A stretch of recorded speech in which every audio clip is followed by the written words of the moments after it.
So now that we have opened up My BMW app, you will now see that it's checking status. You can see that it says multiple service pending, oil change, microfilter. To schedule your service appointment, simply click on the Schedule Service button at the bottom of your app.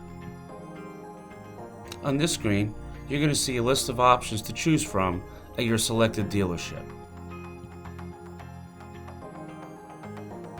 Click on Microfilter Replacement and Oil Change. Select the available date and time that is most convenient for you. On this page, you want to review all of your information. Appointment details, service items, dealership, vehicle information, and owner information. If all correct, click the checkbox and schedule your appointment. And there it is, all finished. It really is that simple. Now what you gotta do is show up for your appointment. We want to thank you for tuning into this video today.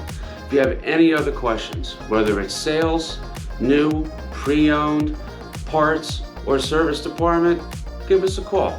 908-287-1800.